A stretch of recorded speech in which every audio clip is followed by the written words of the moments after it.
Hello, good evening. Welcome to the show. This is The Couch. My name is Maame Pratt. Wednesday edition of the show. So obviously it's a book review edition of the show. I can't tell you how excited I am to have Hilda back in the studio with me. I miss my squad. I miss them terribly. And it's been months and months and months of them abandoning me. All of them abandoning me. But this evening, Hilda has decided to redeem herself, only herself. So Petra, Mimi, Benjamin, Victor. See how I'm communicating this evening? But yes, Hilda is here. And this evening, we are going to be reviewing one of our favorites. Amata Edu, the legendary Amata Edu. Drum roll. Right. Now, this one is No Sweetness Here and Other Stories. So it's a collection of short stories that Mimi was gracious enough to, facilitate. Yes. Facilitate. But the story that we are reviewing tonight from that collection of short stories is the very first one, Everything Counts, which means that No Sweetness Here would be a great book for you to get if you're going to be following us for the next couple of weeks, because we'll try to be reviewing one of the short stories every week. So we are starting with Everything Counts by the legendary Amata Edu. Hey boo. Hi. Why did you abandon me like this? Amma, seriously, who abandoned who? Who was checking up on who? Hey. Yes. So as soon as the camera, starts rolling, we change the story. Is that what you are doing? Oh, really? Why you guys abandoned me? How did we abandon you? All of you. How did we abandon you? I guess it's just everybody recovering from Corona 2020 and all this pressure. Right. So I'm guessing 2021 started with everybody trying to sort of catch up and do a lot of stuff in the short while just to make up for the lost time. Yeah, but it's great to see you. It's great to see you. And you look good. Same here. As always. Amazing. I'm loving the butterfly locks. Listen, have you seen my shoes? And the shoes that my auntie gave me, Auntie Nuna. Oh wow! All the way in London, she gave me these. Auntie Nuna, I'm a size 37. No. Yeah, please don't do that. Don't do that. It's always amazing to me here. Absolutely hear that. Okay, so let's talk about Amata Edu first, and then we can speak about it. But I mean, amazing woman, amazing, all round superwoman. I think that growing up, those of us who studied literature, I think that you couldn't have studied literature by not reading one of her books. Right. And my favorite was A Dilemma of the Ghosts. Right. And she's a phenomenal woman, a phenomenal writer with so many accolades to her name. And this book is one of the books that she put together that has inspired so many people. I was surprised to see that your favorite friend, Chimamanda, actually gave this book to her roomies, when she first relocated. Makes sense. Yes. So I was like, oh wow. And she even wrote one of the reviews on the book. You could see how far this book has gone, and of course our woman is on it. Right. I've always said we need to have Amata Edu in person, talk to her one-on-one. We should just pick her brains as to what goes into her writing, because I think that she doesn't do simple writing. She always makes you think. You're trying to say, okay, what is she trying to talk about? There's always an underlining, something, imagery to whatever it is that she's writing. And in this story, for example, you will see that she was trying to speak about the Ghanaian, extending it to the African, comparing it to the whites. And then she makes some sort of comparison between the way the Germans treated the Jews. I mean, such complexity in writing, but it's so rich and beautiful, and that's what we like Amata Edu for. I think that she's amazing when she writes, but for me, it's also about just who she is, outside of her books. Exactly. When you've had the opportunity and the pleasure to interact with her, she just has a presence, Exactly. She's one of those women that have the presence, she commands. I'm telling There's this aura. Listen. Yeah, so you know how as women and I'm sure that every woman has had this experience one way or the other. As women, oftentimes we shrink ourselves when we get into spaces, because likability is a real thing for us. We want people to like us. Exactly. We want people to think we are good. We want people to think, oh, she's nice. Yeah. And so we tend to shrink ourselves, in spaces to conform, to be liked, to be accepted. When I meet women who do not have these hang-ups, oh my goodness, I'm in awe. Yes. Yes, because it's so alluring. Right. Like, you wonder that what has made this woman, to be so alluring, like to command such. It's just by being herself. Right. You see such people, and you can see that they are not being fake. They are being so real, and that's one of the things that Amatai do. Right. Possesses. Yes. I want to talk about meeting her for an event where she was a chairperson, and how she would every now and then correct somebody as to how she was being referenced. Yeah. I'm the chairperson here. I'm a woman. Address me appropriately, right? Like at every point should and every time somebody made a politically incorrect statement, should correct the person. Yes. To the extent that at some point the men were beginning to mumble in the room, like, can we get on with the business of the day? No. This is the business of the day. I am here. I am the business of the day. This is yes, the business of that's the the day. business of the day. Right. And I love her for that. Yes. It's important that, women be themselves and be big. And one thing I love about her also was that she started writing young.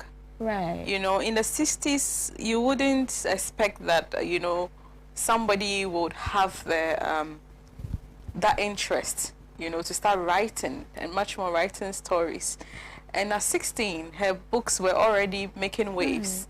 I mean, so for somebody to start that young, it also depends on the kind of upbringing that she had. So kudos to her parents for instilling that in her, because she gives much credit also to her dad for making that famous quote that if you educate a man, you educate a nation. Yes, the Agri statement. So, so she's a formidable woman, and we celebrate her. Absolutely. And also the theme she chooses about. So let's come here. Everything counts. Everything counts. 30 questions. Okay, so after saying all the niceties, you come to the book, everything counts, saying there's a disconnect between the I think there's a disconnect between the title and the story. Right. But then when you're getting to the end, you get an understanding of why she chose the everything counts, because it's talking about the mundane things, right? Right. Why people, or the seemingly mundane things, why people see them as so important, and then but I was wondering, why was this writer so obsessed with the wigs? Right. So you want to summarize the story for us? Yeah, the story, I don't know, it wasn't really about any character. Really, it's just a woman who just dislikes wigs. No, Hilda, that cannot be the Amma, how many times, can you tell me how many times wigs were not mentioned? Almost every line had a wig. I appreciate it, but I think that it's about a Ghanaian lady who finds herself outside the shores of Ghana, and is constantly having to have the hair conversation with all the men in her life. So ex-lovers, and they are all summed up as one character, which I find interesting. So all of the men in her life are one character. Yes. And Ama Seydu makes the point to tell us they are ex-lovers, they are friends, they are brothers, even mothers, sisters, all of them lumped together as one character that is constantly berating her, about her choice of wearing wigs. Yes. So she's with Fifi. Of not wearing wigs, because she doesn't want to wear wigs. But she wears wigs. So does she? She does. Oh, okay. She does wear wigs. Once She does in a wear. She does wear wigs. So she marries Fifi. Yeah. You know, she comes back home to Ghana. She's a lecturer. Yeah. First of all, she's astonished when she gets to Ghana about how everybody seems to be wearing wig. From the plane. Everybody's wearing Yeah. a wig, you know, and she's surprised that whereas she's trying to hide the fact that she's wearing a wig by, you know, wearing it short and trying to make it not so visible. Because other women are wearing it big and long and all of that. She's shocked by the skin bleaching, you know. Yeah. The fact that everybody she had left and gone to America dark, she had returned to find light, you know, and the colorism, or should I say discolorization, you know, of the fact that it's not even. It's not even. You know, And so they don't seem to care. Or, you know, patches, of course, and knuckle things and all those things. And then also, she's shocked by the beauty of her students, you know, that they are so beautiful. So that she's even jealous of them. Students. Yeah. And then, of course, she has the whole hair conversation with herself, you know, and then towards the end, she's at a beauty pageant and she's throwing up. Anyway, so disconnect, I agree to the extent that at the end, it's an unlikely write-up. Yeah. From point to point, I don't expect it, but I can understand it. Mm-hmm. So she's trying to... It's relatable. Yes, I can understand what Amatedi is trying to do. So she's highlighting all the flashpoints. First, when you're outside, you know, your expectation of yourself and the expectation of, you know, that longing of coming back home to a glorious past, a place where we are all wearing our own hair and our own complexion, is, you know. So when you're outside, you're supposed to come back home and meet Ghanaians. And yet you come back and the shock of finding people who are trying to be like where you're coming from. Yeah. And I think the ending bit with a beauty pageant is sort of like a show of the effect. Yes, of the whites on Africans, on Right. Ghanaians. So even in here, we have a beauty pageant where the person who wins has to be light, has to be mixed race, and have long hair naturally and things like that. I talk too much. What do you think are the themes here? I don't know. I think that, you know, she just dives in straight away, you know, speaking about the differences or the relationship between whites and blacks, how the colonization has affected us in a negative light. So maybe we can say colonization was one of the themes. We can talk about marriage. She spoke about marriage one at a time. Let's start with colonization because I like the marriage one. Let's talk about colonization first as your theme. Yeah. So yeah, I mean, right from the get-go, how can you compare people wearing wigs to the way the Nazis were using Jews? I mean, it's like the negative effect of colonization was just thrown right out at us, you know, from where she was explaining that whilst in school, she had to deal with the whole issue of hair. You know, why people, I'm at this wigs thing, why people were wearing wigs, she wearing wigs to try and, so my question at that time was that if really we are talking about colonization, that its effects was that bad, and we're comparing the whole affair to wigs, why were you then wearing a wig, the character, not Amatedi, the character wearing a wig but hiding it to seem like a hair? Okay, so this is what I think. And to be fair, I kind of agree with the character to an extent. I believe that hair is a choice, right? I appreciate that hair is political. I'm not naive like that. I appreciate that hair is political. I appreciate the people who make a big fuss about hair in terms of, you know, a black man should wear black hair, and when you wear wigs, I appreciate that thought. I do not agree with it necessarily, and I've had occasion to have countless arguments about it. I'm all for African, you know, African identity, Africanness, and all of that, but I believe that for a black woman, that ability to exercise as much choice as you can with your hair is a blessing that black women have that other women do not have. For instance, I think that we are the only ones that can be very versatile with our hair. Exactly. Today I can have it in braids. Tomorrow I can have it in a cornrow. Tomorrow I can have it up, you know, in an afro. Butterfly locks. Butterfly locks, you know, by Rolly's hair.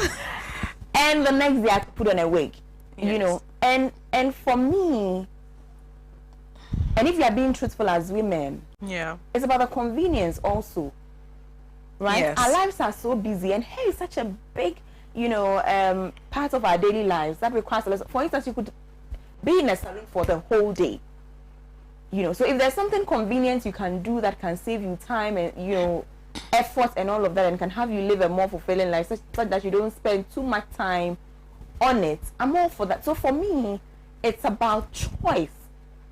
And an African woman is free to make the choice, to use that blessing that God has given her. I think that we are the only race that has so much versatility with our hair. And why not express it? Why not fully enjoy that? Why should, you know, you have to have natural hair, you know, contend with that? That's my point. My point is that there are people who believe that our natural hair is not beautiful enough to be seen or to be shown. That's not my position. I wear the afro when I want to, when I have to. I do.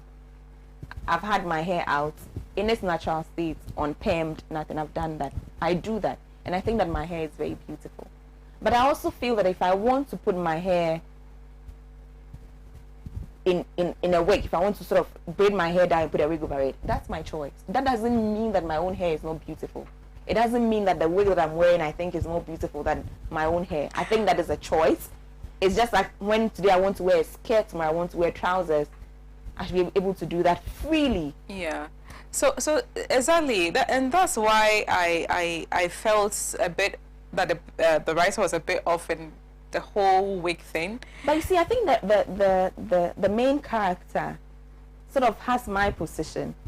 It's just those voices that kept attacking her. But if they were attacking her so much that she had to throw up and all that, I mean, then it was that serious. But moving on, I mean, from the hair, I remember that one of the things was expressing useless fifth-rate opinions, second-hand machinery for someone else's junkyard, snow plows for tropical farms, outmoded tractors, discarded aeroplanes, and now wigs. So she was talking about all the influx of things that are coming from the West, you know, to Ghana and then for that matter Africa as a whole, and sort of like saying they are not worthy. You know, why should people be paying such exorbitant prices for those things?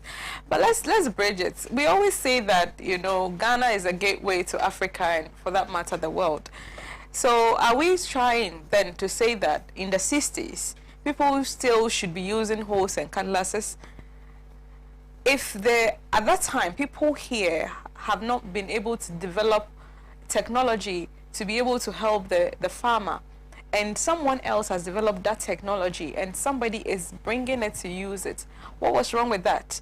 You know, for me, I felt that, you know, let's not project everything that colonization brought as bad. Yes, there are some negative effects because, of course, some people had identity crisis. But that shouldn't take away from the fact that it's also opened up.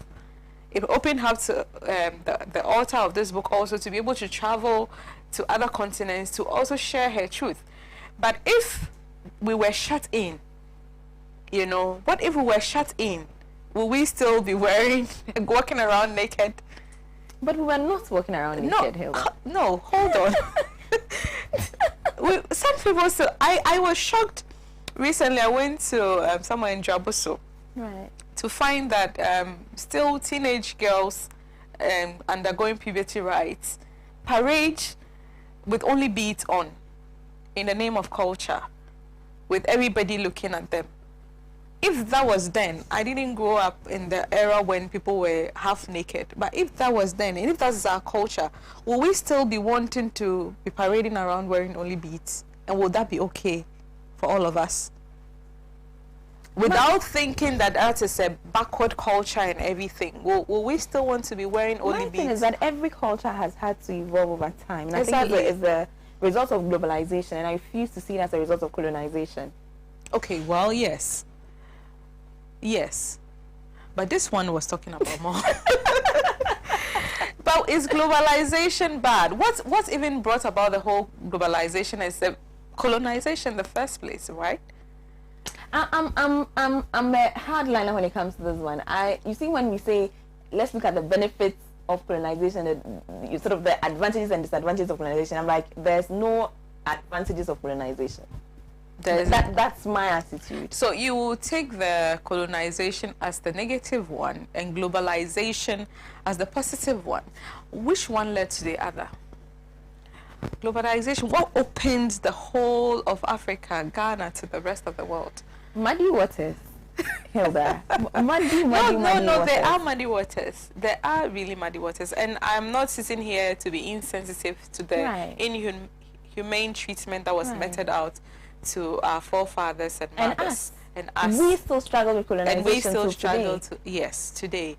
But then again, why, I'm always, a person, the silver lining, looking always at the glass full, because I feel that sometimes when we keep dwelling on all the negativity, we forget to see the light and move on. And that's how come these people still emancipate yourself from mental slavery. That's what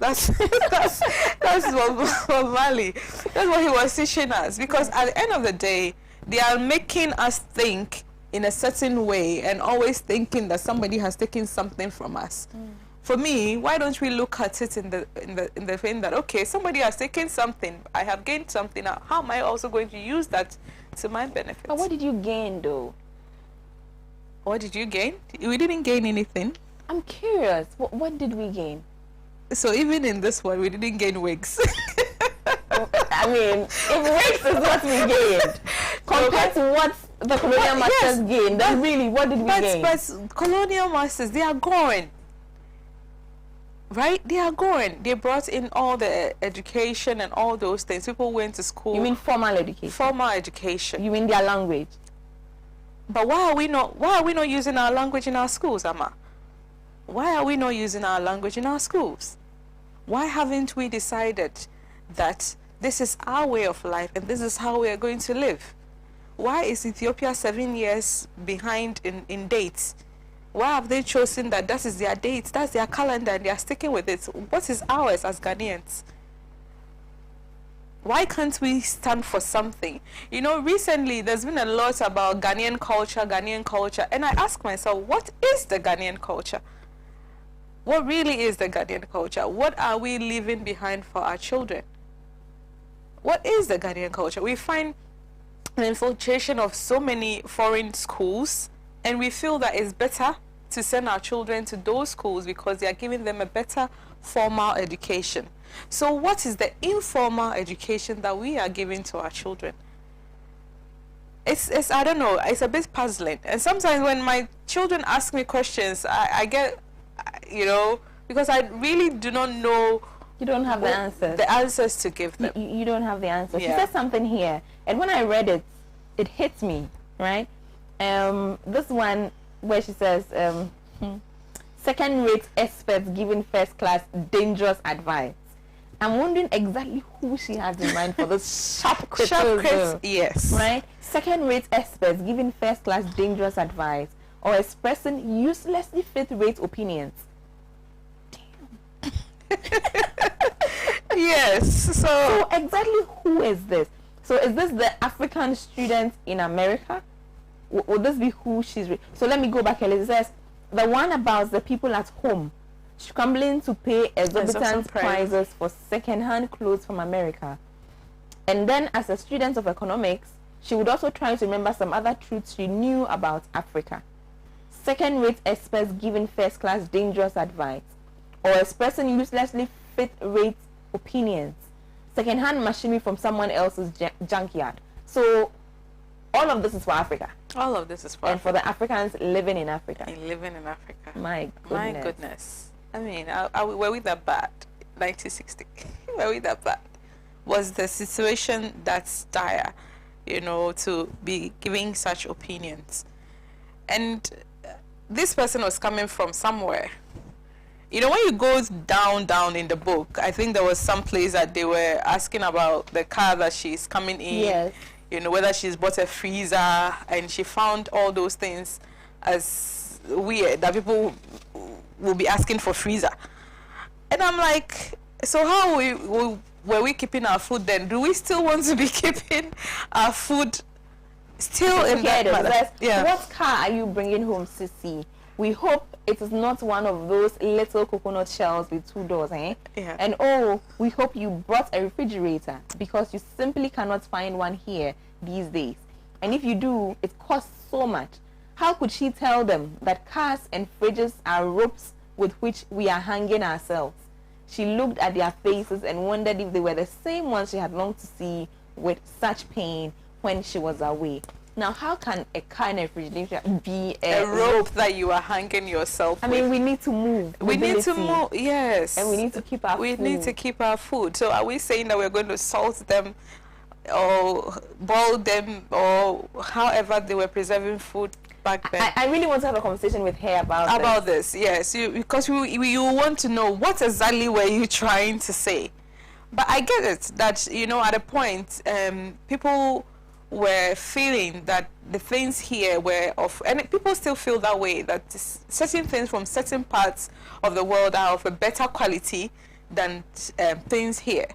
So we have all this talk now about buying made in Ghana products, that they are good, they are best and everything, just to disabuse the mind of people who have come to or grown to believe that anything that comes from the West is better than what they have here. So maybe if you look at it that way, then you can say that it makes sense that we shouldn't be so fixated on things that are coming from the Western world, but we should also learn to appreciate what we have, and then maybe perhaps use what we have here. But when she uses cars and refrigerator, and I'm like, you see, can we look at it this other way?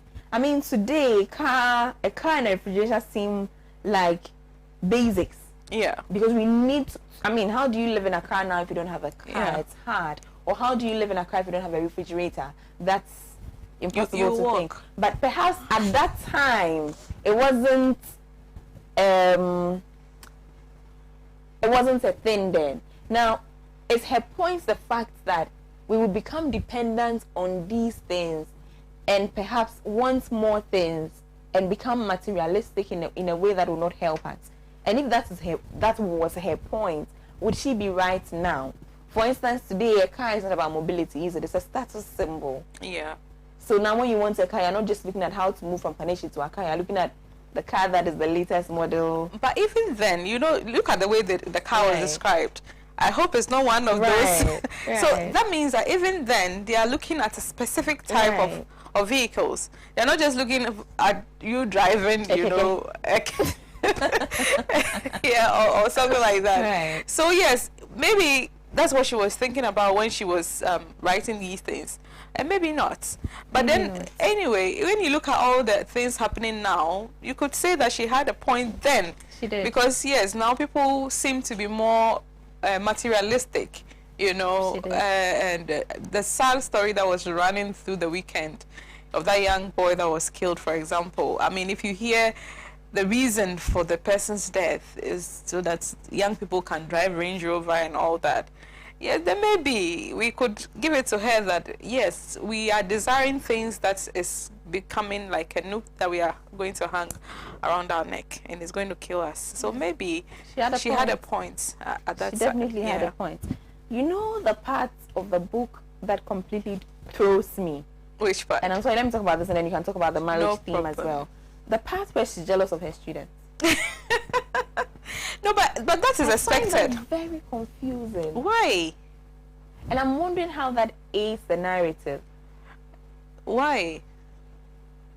Okay, so a part of her has a problem with us assimilating, which is my theme from this. When we get to themes, I'll speak about it. Assimilation is my main theme from this book. So she has a problem. At a certain level, she has a problem with it. Not on all levels, but she's also looking at comfort and convenience, which is why she wears her wigs. Yeah. So I mean, she comes into contact with students who are not that much younger than she is, and she herself says that, who are beautiful. And first she goes from wondering how life would be for a male in that situation to being terribly jealous of them, to the extent that it clouds her whole experience with them. You know, she's unable to teach well, she's unable to express well, because the whole time she's virtually feeling resentful of these girls, to the point that she's sweating and feeling agitated. Yeah. How does that aid the narrative? Sure. I think that she was just trying to bring about the way that women feel towards other women. Yes. Some women feel towards. Mind you, all these girls women are in wigs and they've all bleached. Yes. So you know, when you sometimes, you know, when you're against something so much, you get it, and then you find it's all together in one place. It just hits you. yeah, but then you should think of it as ugly. No. Why are they all wearing wigs? Why are they all bleached? This is ugly. But you don't think, oh, how pretty, they're so beautiful. Yes, I'm because so jealous of them. Because first of all, you step back and you realize that, damn, these are women like me, and damn, they are looking good in what they are wearing. You know, so it's like, that is it. Like, that's what hits you. You know, sometimes you meet someone and then you'll be like, oh wow, I'm a woman, but this woman is really, really looking good. You know, so you either have two reactions, either to appreciate, so and is it tell an the person, admission that yes, bleaching makes, I find it even hard to put the words together because I can't put it together, I can't say it. But is she then making the points that bleaching is okay, wigs okay, the No. very things she's sort of fighting against, this thing she calls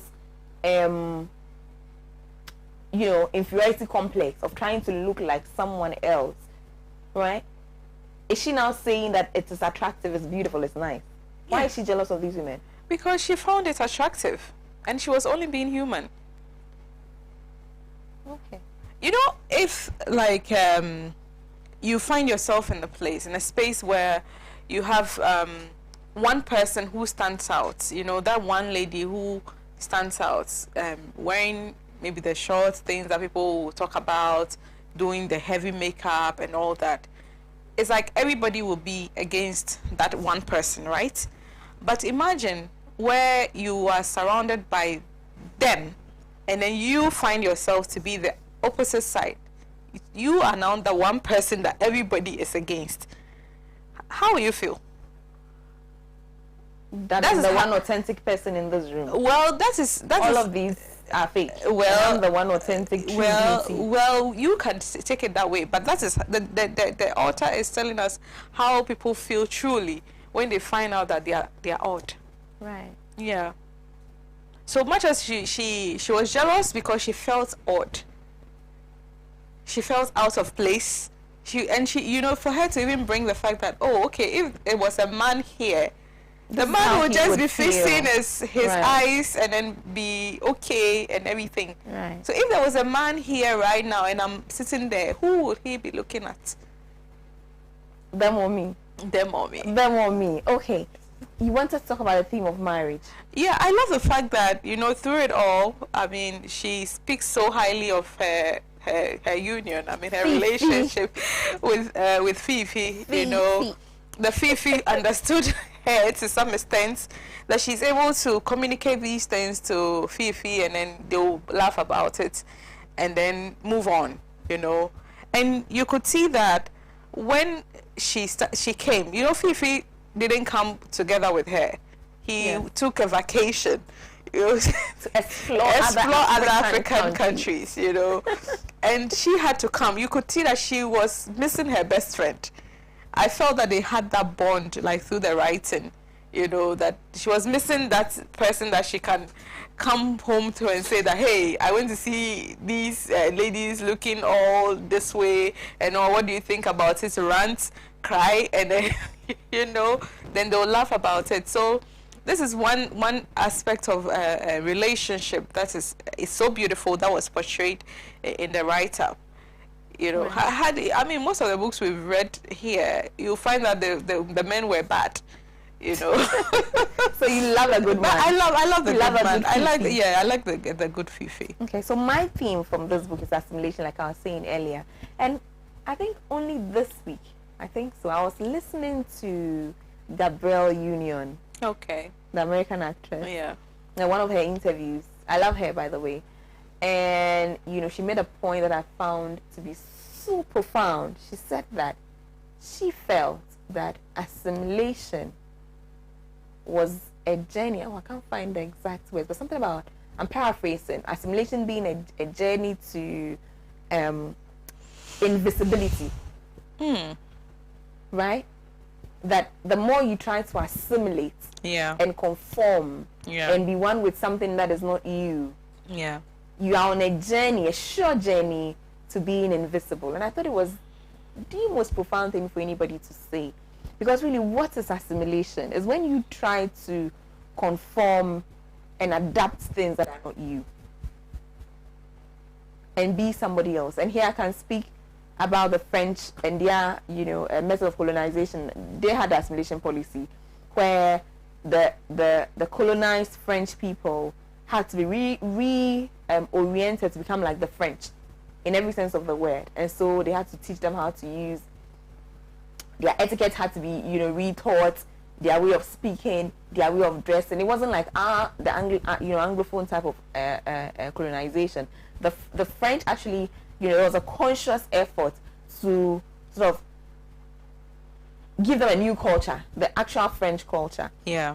And what that does, inevitably, is to erase who you are and give you a new identity or a new persona. And that obviously makes you invisible. You can't exist or sub-exist. I don't know if I'm making sense. You can't exist. You're making sense. Under another existence. So that existence has to go away for those your new identity or your new persona to shine through. And that made a lot of sense to me. And perhaps moving away from the big idea of assimilation, I'm looking at just us as human beings, finding ourselves in certain situations and wanting to conform or be acceptable, and in the process losing ourselves and our uniqueness and becoming invisible.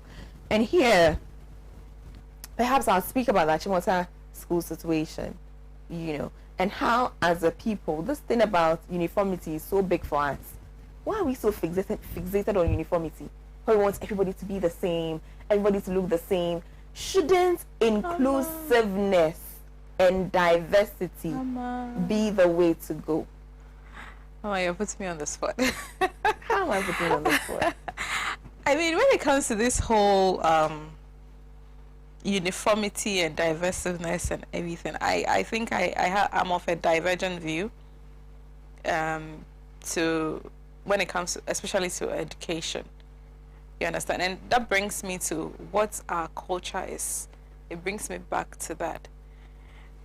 It brings me back to the why we are doing the things that we are doing. If we are going to school and we are to cut our hair, why are we cutting our hair? What is the rationale behind it? If somebody is able to explain that to me, then it will make better sense whether somebody wears braids or somebody comes with the hair cut down low. But until somebody is able to explain that to me, I go with the view. Uniformity. They want us all to look the same. So is that really the reason? Yes. So far, that has been the strongest argument. That we should look, the people should look the same? In school, there has to be uniformity. That's how. But isn't that why we wear uniform? Exactly. Yeah, so if we wear uniform, and what is on your head is not part of the uniform, that's why we wear the uniform.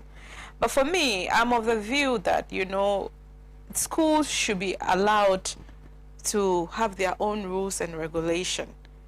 You understand? And be able to justify why they have their own rules and regulation without bringing in politics. For me, when it comes to that issue, that is my stand on it. Right. Because where do you draw the line between what the school rule says, or are we trying to get to the point where we say there shouldn't be any rules? You see, for me, like I was saying before, it's the point of education is to prepare the children for the world. Exactly. Isn't that what we are doing? So we are giving them an education. We are sort of instilling in them, ideals and principles and information that should help them to cope with the world. Yes. Right? Now, in the world, are we uniformed? So, but the thing is that you see, I'm building. Yes, something. I know we are not uniform. In the world, do we all look the same? No, we don't. In the world, and especially now where it's a global village, you're not looking to educate your child for just Ghana. You're educating your child for the world, because your child could be in Ghana and be employed somewhere else.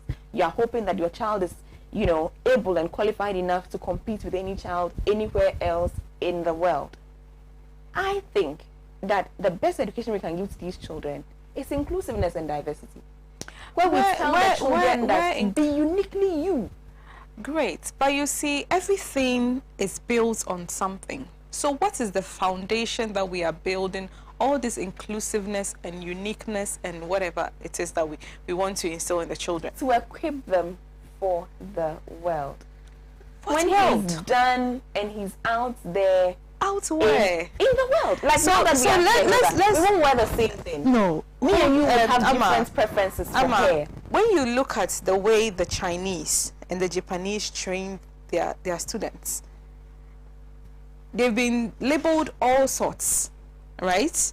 By the Americans and the Europeans, that they are too strict, they are teaching them but right now in the world, which people are taking over? Do you know that today, as I was coming to work today, there was a news item about how to now sort of re-conscientize the young Asian about the need to have more than one child.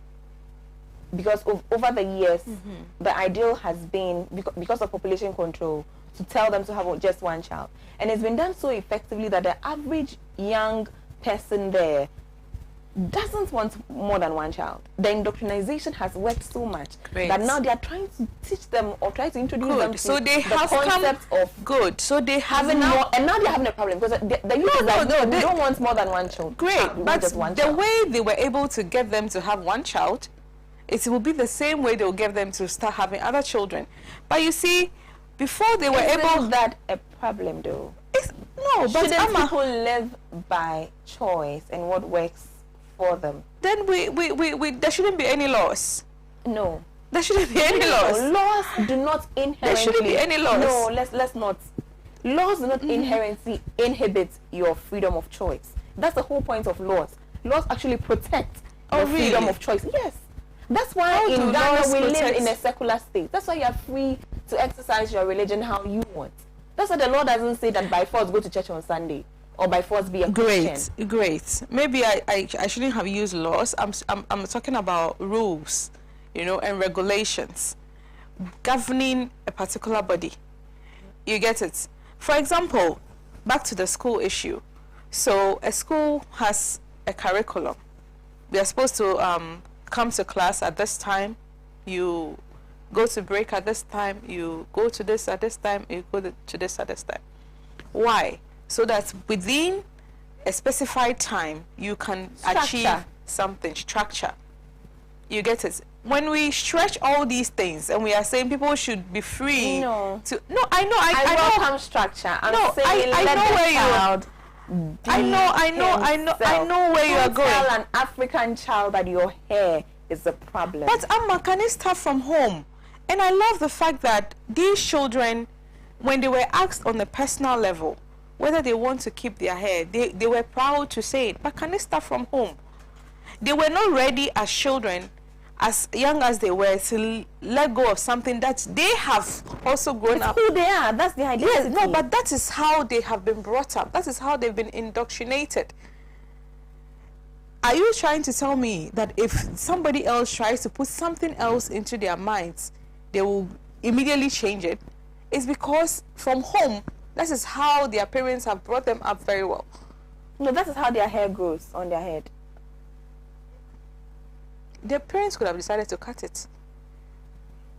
But Hilda, do you understand the point I'm making? The point I'm making is that that is how their hair grows on their head. Yes, but naturally. That is how and their hair grows. Nobody should ever be made to question how they are and how God made them naturally. Emma, I don't know if I'm making sense. No, you are making sense. That's how their hair grows. My point is really, if we are looking at it, right?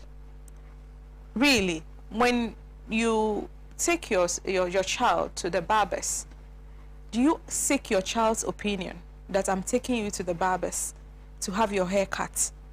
When you are raising that child, you understand? We as parents, as young as they are, we determine what they should look like. Right. We are not asking them. When your child is 1 and you decide that you are not going to cut your hair, it is I, the parent, that I have decided for you. I am making that decision until you are proven to be an adult to have your own voice, right? So at which point is the child having his own identity? At which point? Most of our lives, we are living the identity that our parents have chosen for us. Most of the time. Until you become of age, you now decide that I want to live, I want to be on my own, I want to have my own ideas. Even that, your parents sometimes speak into your head. Because you have lived with them for so long, you sometimes seek wisdom from whatever it is that they are saying. So, yes, children should have an identity. Children should have a self-worth, you know, a sense of purpose and everything. But until in this country, the law says you are 18, you are considered an adult. In somewhere it is 16, you can do certain things. It is parents who are deciding for them. And they don't really have a choice as to what to do. Somebody can say that, okay, I don't want to cut my hair, mommy. I'm 7 years old. The parents can decide that, hey, you are under my roof, you are going to cut your hair in this country.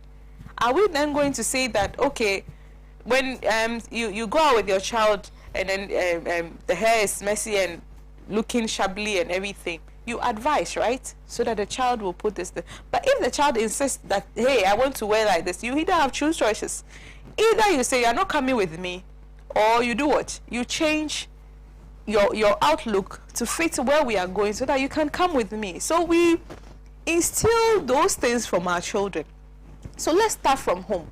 If we really want them to be that free and this thing that we are really talking about, confidence and all those things, you know, believe in themselves. Yes, let's love who they are. Let's start from home. Love their kinky hair. Start from home. Let's start from home. Let's start from home. Yes, let's start from home. Let us not make it as like society has to decide for us. Let us start from home. And trust me, when we start from home, like this Untitled writing at 16, because the father believed in something and she took on her writing and started writing and everything, being made a minister, resigning because she realized that her passion was to write, you know, and she was not having time to write, being a minister and all that. And of course her ideals of what she thought education should be like was not being met, so she resigned. So this is somebody who has been, you know, built up, understand the values, had the foundation that this is how I'm going to be. I want to influence the world right from the beginning. So let's start from there. Let's start from there. And where we are now, yes, of course, people, it's going to take time to change. It's going to take time, but we have to start from somewhere. And where are we starting from? The home. The home that we need to start from home. Right. Okay. Any other themes that you want to speak to from everything counts? No, I think that it's basically right. Yeah.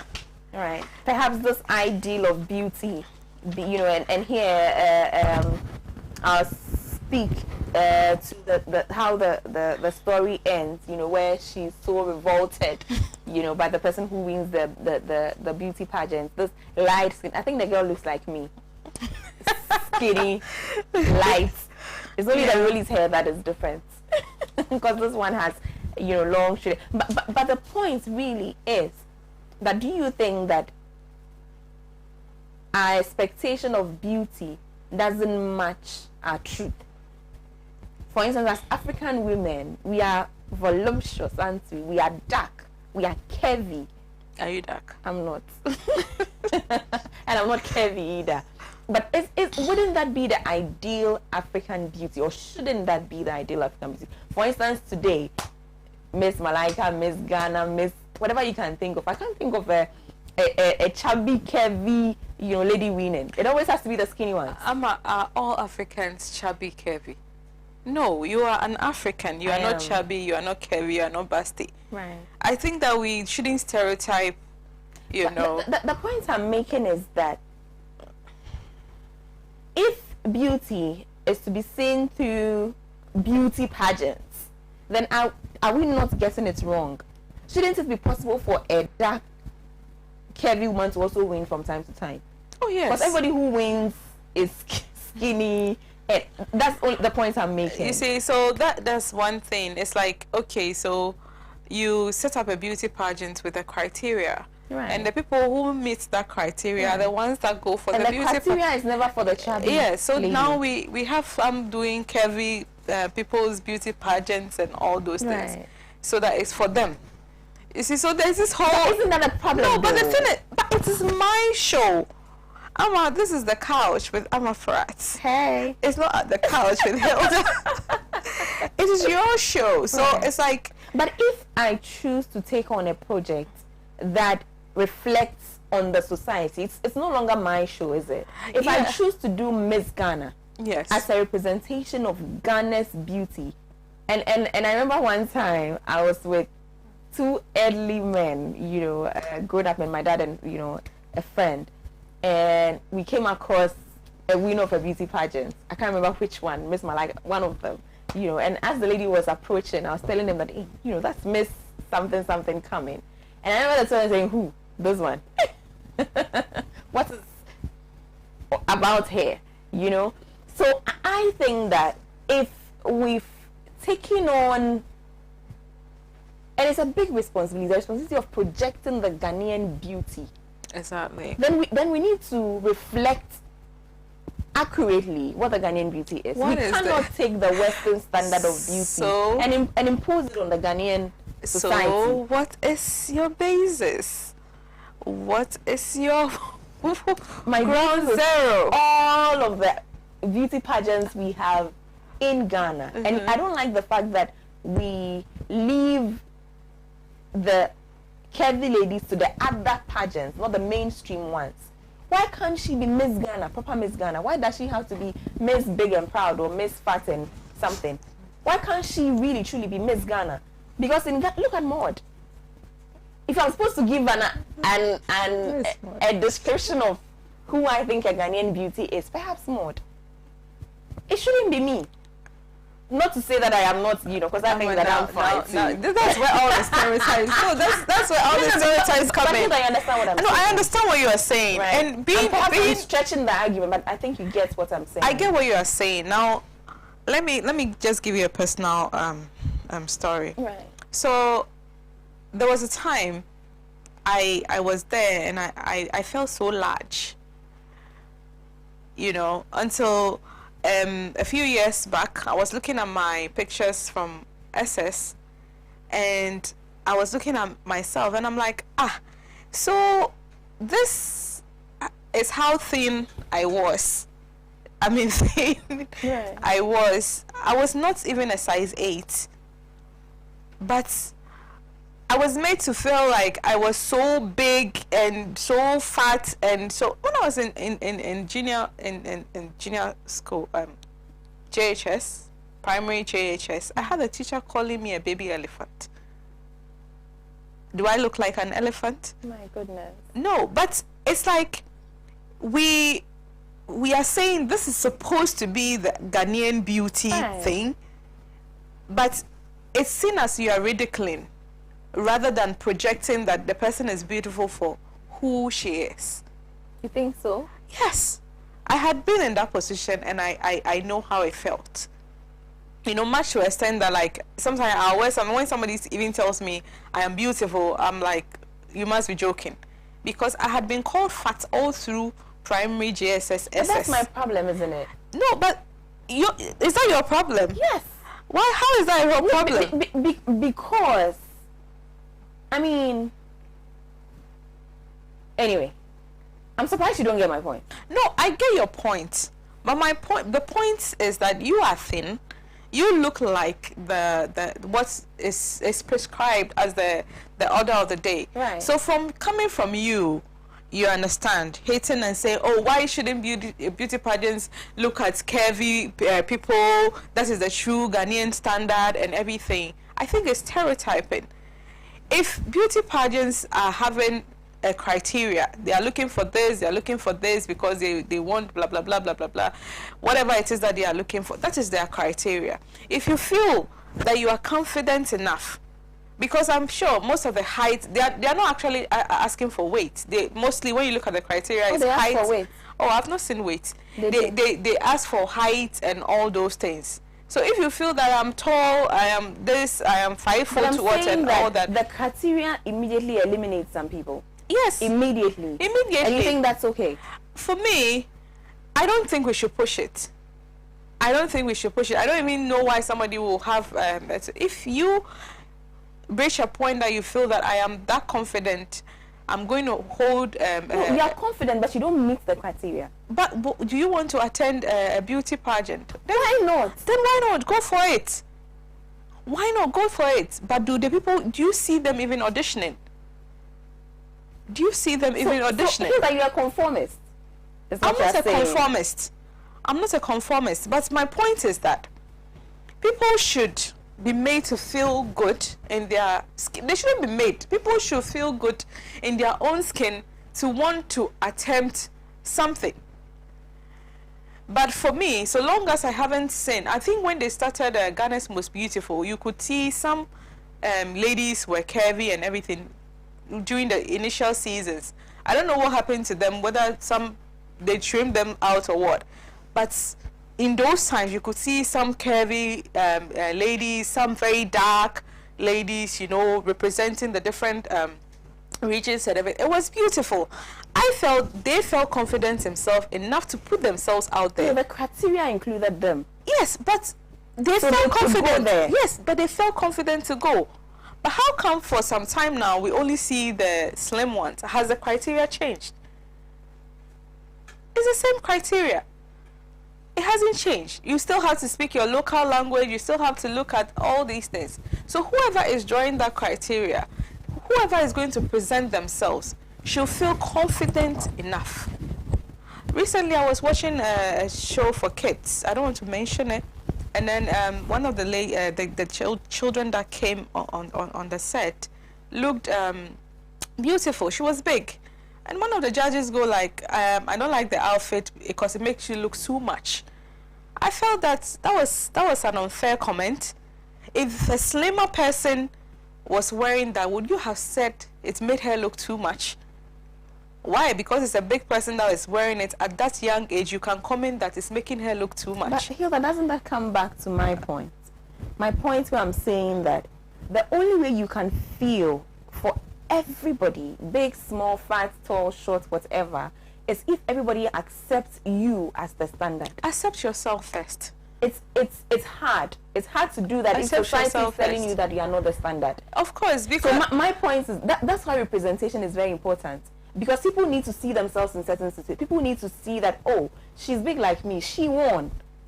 And feel confident that I am acceptable because she's acceptable. Why must your acceptance be because somebody all of us else accept skinny as the standard because over time skinny has been projected as the standard. All I'm saying is that let's project other forms too.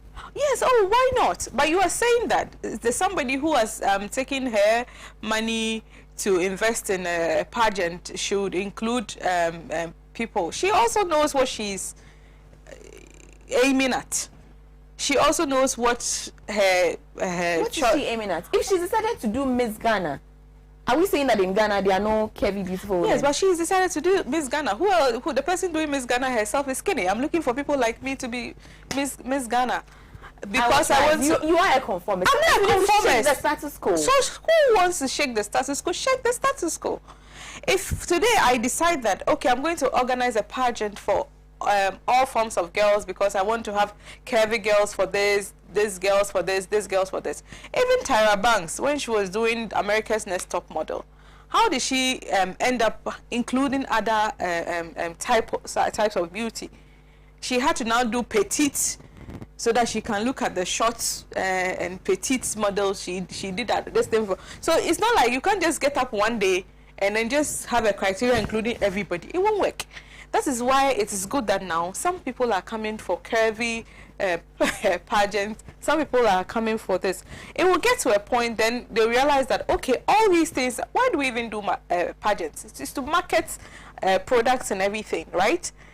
The business organizations are looking at who is going to sell that car for me. How is the person going to look? If that business thinks that, okay, this beauty product will look good on a curvy person, why are they not going in for those people? But now it's good. Okay, gradually. Disagree. I'm going to leave this argument because I completely disagree with you. When you completely disagree with me and you have some strong opinions, I'm going to leave it. Let's leave it. Let's leave it. Okay. Let's agree to leave it. Let's agree to disagree. Do you think that she's achieved her aim with this one? I don't know, because it's got us agreeing to disagree. It's got us agreeing to disagree on this. I mean, I was telling you that I didn't really get the whole story, you know, but everything counts. Everything counts. Everything counts. Everything does count. Yeah. You know, everything does count. Yeah. And to me, it's good. Like I was saying, I was saying that one of the things I found about this whole book that was interesting was the fact that, you know, most books will have a foreword, but this book has an afterword.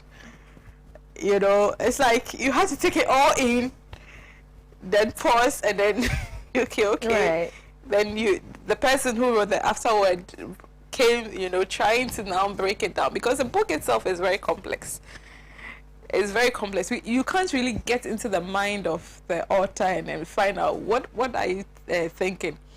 When we reviewed Wole Soyinka's The Lion and Jewel, we thought it was a complex book. Well, trust me, reviewing this book, you see that, oh my goodness, there's something more complex than The Lion and the Jewel. Because I feel like she takes you on a journey. She takes you all the way up. She brings you down, and then she takes you up. And I wonder, what am I being told here? What's the message here? What's being conveyed here? But at the end of the day, you're right, though, because everything really truly counts. Yes, everything. The hair counts, the car counts, the fridge counts. You know, that beauty pageant, who wins counts.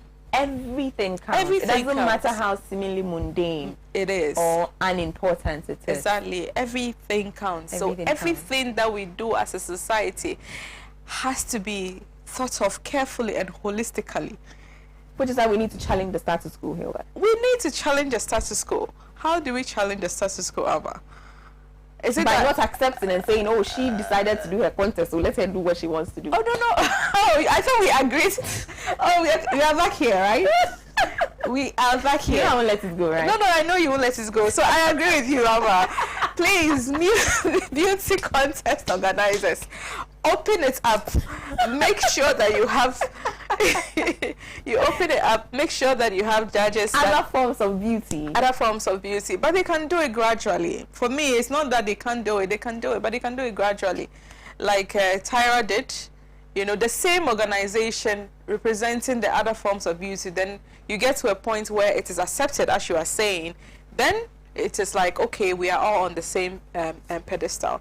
One of the ladies that I follow, Kenya Moore, she was one of the U.S. Really? black...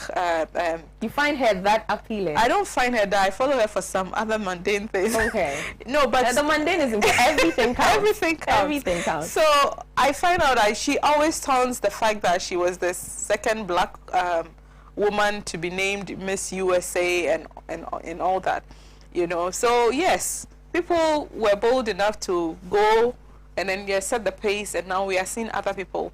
But somebody has to start from somewhere, and it will take one curvy person to go bring it all round, beauty with brains, and then own it. It shouldn't be that because we want to include So we just take anything. Oh, no. And for me, standards are very, very important. I agree. Yeah.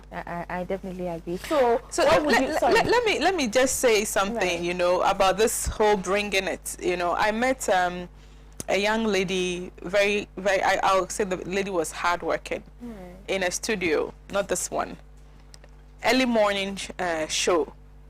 And she was so tired because she was just returning from a party. She was so beat. But the moment she got to the mic, she just lit up the whole, she just transformed. I was like, wow, is that you? And she was like, yes. You have to bring it 100% every time, because you need to own it. And it really got to me, like, as a woman, you have to bring it 100%. And that takes us back to Amataidu owning and that whole presence thing. It shouldn't be that, okay, because we are talking about, you know, women issues and this, so everything should just be thrown in there. I remember having a conversation with someone about women in politics and a whole lot about what is happening on our political scene and everything. And I asked the question, so does it mean that because we want more women in parliament, so we should just put women, or we should look for women who can bring it and own it? You understand? So for me, the standards are also very important. Let's not talk about uniformity and all this thing. I'm not a conformist. I'm looking for the person who can own it. Train that person to own it, so that it doesn't mean that you just come in and then because you are just part of the crowd. We want women in addition. No. But like the way when they call Alma Pratt, you get up there and you bring it 100% all the time. That is the standard that we have to set for others to also follow. Right. That is something. So what would you want to take away from this book, Hilda? The wig.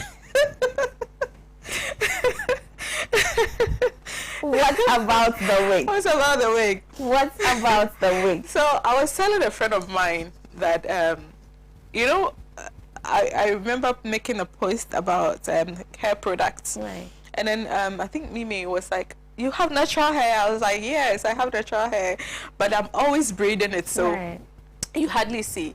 The wig, I want to wear wigs to see how it is. Like, it would actually look good on you. You have a forehead for it. You see? So now forehead people, I have forehead for it. So it's forehead people that wear wig. So if you don't have forehead, you can't wear wig. Oh my goodness. Hilda, please go on. You just took a fight today. No. We've missed each other, so we had to make sure that we had an exciting show. I mean, no, but for me, the real take home from this is that really everything does count. Right. You know, the mundane, the things that are obscure, the things that are that visible, every little thing counts. And no matter how you think that somebody is not watching, somebody is watching, and somebody is forming an opinion, and somebody is taking a decision based on an action.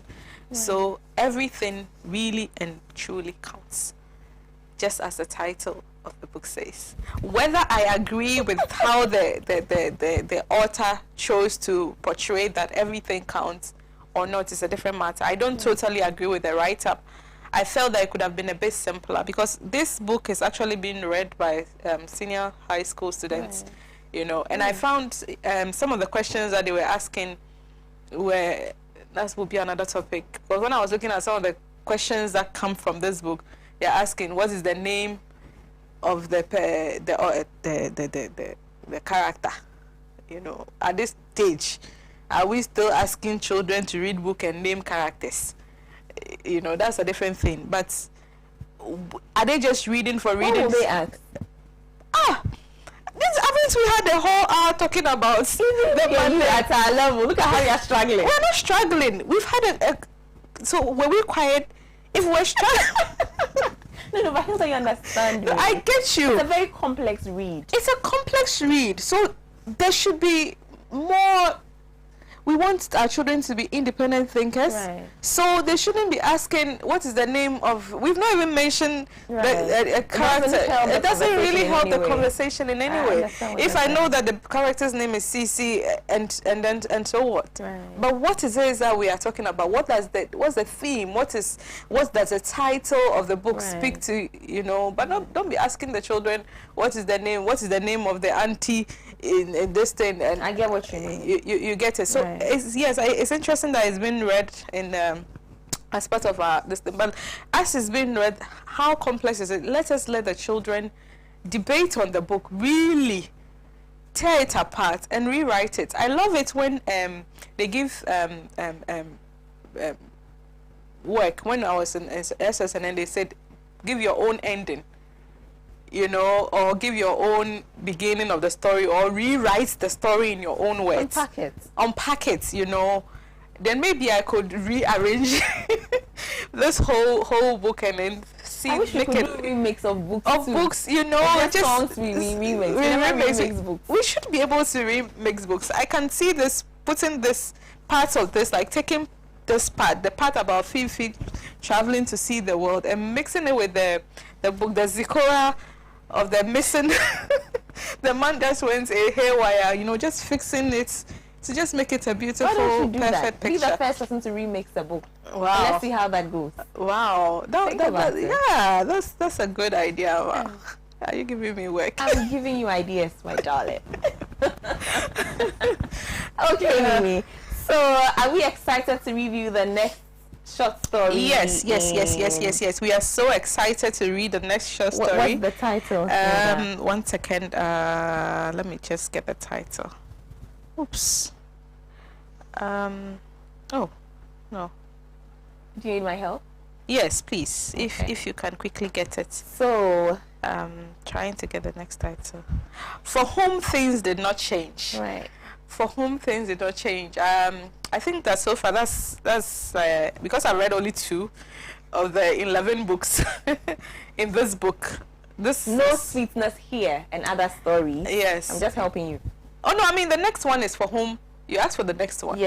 Yes, for whom things did not change. So that's the next, you know, short story from Ama-Ata Ayedu that we would be reviewing. Yes, we will be talking about Zirugo. Right. You know, a man who is an ex-serviceman and 10 cook and housekeeper. I'm more excited about that. I am so excited about the book because I love the fact that she didn't write in just the Queen's language. She brought in some elements of Pidgin.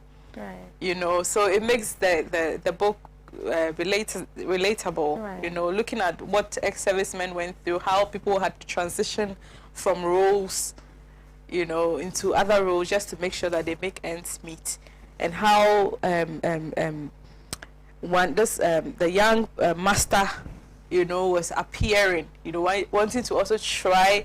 Don't give too much away, Hilda. I'm excited. So that will be our next, you know, title for review next week. For whom things did not change. It's also a short story in Ama-Ata Ayedu's collection of No Sweetness Here and Other Stories, which is a book that we are going to be reviewing from now till when we finish. We have been doing, or we have been reviewing Everything Counts this evening, of course, with the lovely Hilda. Let me say thank you to our supporters of the show. I will start with Sparks Juice Drink. You know, have a look at it. Sparks Juice Drink is Sobolo, essentially, but it's very different flavors of Sobolo. So this is regular. Hilda, which one do you have? Is it regular also? Yeah, it's also regular. So there's ginger, there's passion fruit, you know, there's mango, all the varieties of fruits that we have. Please, if you see it on the market, grab it. I promise you, it's yummy, very, very yummy, nutritious. You know, according to the lady who makes it, it helps you sleep. It relaxes you and helps you sleep. In addition to all the, you know, the great things they have about Sobolo, you know, she's added extra goodness. That makes you sleep at night. So this is yours. Every day I give. Are you giving me a box? Listen. I don't know if I'm going to sleep. Okay, so I just like to say thank you to Rolly's hair, formal hair. This one he calls a butterfly locks. You know, called Rolly's hair. so that he can hook you up with these beautiful butterfly locks that, you know, he's hooked me up with. Rolly is ever ready to come to wherever you are to fix your hair for you. He's a mobile salon all by himself, so just call him up. Look for him on Instagram, look for him on Facebook, Rolly's Hair. Call him up, he would come to you and he'll fix you up. Let me also say thank you to Lady Chi Makeover for my makeup. You know, she did my makeup, she did Hilda's makeup, and she has us both looking very, very pretty. Let me say thank you to ATL Fabrics, you know, who always support this show. We are so, so grateful for your support, you know, this whole time. And I promise you, I'm an ATL girl. You know, that's the way to go for every occasion. You know, be it big, small, casual, glamorous, flashy, romantic, whatever you can think of. You know, think ATL Fabrics. Also, I like to say thank you to Debbie Frimpon. I like to say thank you to Farco. You know, all the ladies who make the pretty, pretty clothes that I wear on the show. I like to say thank you to you. I say thank you to Zainu Laundry Services. You know, that laundry guy who takes care of not just me, but all the presenters at Pan African TV. He has us covered when it comes to our laundry services. Let me say thank you to Nestle Ghana Limited, Milo, precisely, because they support this show as well. And also, Ultimate Natural Mineral Water. You know, they also nourish my guests with water all the time. So thank you for watching. Thank you for joining us on Facebook. Thank you for sending in your WhatsApp, you know, and your text message as well. Hilda, it was lovely to see you again. Yes. See you next Same week. here. Same time. Here. And thank you to the production crew, to you, Tijani, to Maud, to Aziz, to this guy that I'm going to find out, you know, I'm just seeing a stranger in the studio today, to you, Adam, and all the guys in the MCR. Mimi. And of course, to Mimi, Petra, Benjamin, Victor, you know, and the rest of the crew. I'll see you tomorrow. Bye.